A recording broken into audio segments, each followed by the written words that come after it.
Somewhere in this sea of spandex, sneakers, and sweatshirts is a 17-year-old girl. And while this is not her first race, she is determined to make sure it's not her last. Her name is Rachel Stratton. Woo! Go Rachel! Number 173, right there, the girl wearing pink. They're throwing a race for me because I have cancer.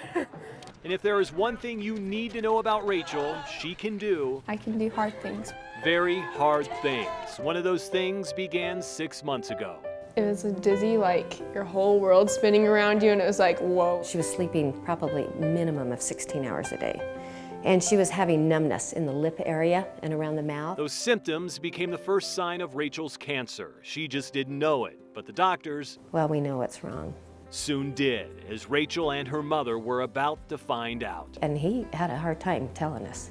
He was almost choked up, and he says, I don't want to have to tell anybody this. You have a tumor growing on your brainstem. Bad news, and it got worse. The tumor was cancerous and it could not be removed. In essence, Rachel was given a death sentence. There's moments you just sit down and break down and sob.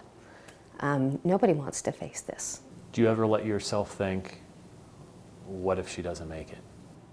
Yeah, because I think in a way you kind of have to. I wish that it was me. Like, that's all I've thought, is I wish it was me and that she didn't have to deal with it. On that day, mortality became very real for the Stratton family, and with that reality came a list of unknowns. Her family had questions, her friends had questions, her neighbors had questions. In fact, Every single person wants to, like, just about everyone who knew Rachel wants all the updates, every single update. had questions, and a lot of them. But the toughest one to answer No more, how are you doing questions. It's as became if more everyone and is more trying to tell me. difficult with time. And it's just hard for me to, like, explain over and over and over. Like, this is not my whole life. This is just something that happened to me. People meant well, and Rachel knew that. But talking about cancer in every single conversation was emotionally killing her. And that is when the idea came.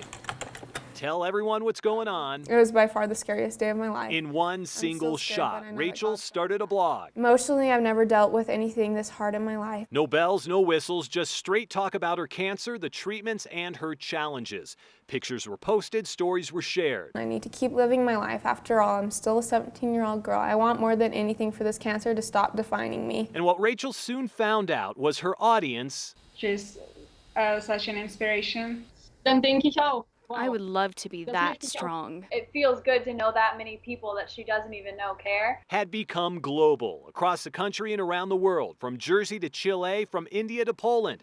Total strangers inspired by the words of this teenage girl from Orem, Utah, sharing in the small victories It always makes me smile. The thing that she always says in her blog, that she can do hard things. and drawing strength from the setbacks. Meine Probleme sind My problems are nothing Vergleich compared to to Rachel's. In a matter of months, Rachel's blog has had about 250,000 views. And here's the irony. What was designed to be a shield from the outside world has now opened her life Praying for you almost every night. Praying for you daily. Truly, an inspiration. to a message board of unknowns, offering up their gratitude I read your blog every day. I feel stronger because of made you. me a better person. and making it clear she will not go through this alone. Rachel, the girl who can do hard things. You can do hard things. You're a superhero. You can do hard I things. can do hard things.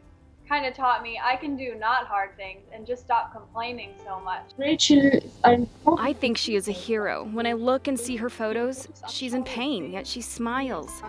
I see her as an example to all of us, not because of her sickness, but by the way she has chosen to deal with it. Wow, I have a lot of posts. I'm annoying. Who'da thunk it? One girl, 5 words, and a blog. Last summer, Rachel was given about 9 months to live. Just all these different statistics that I just didn't want to hear.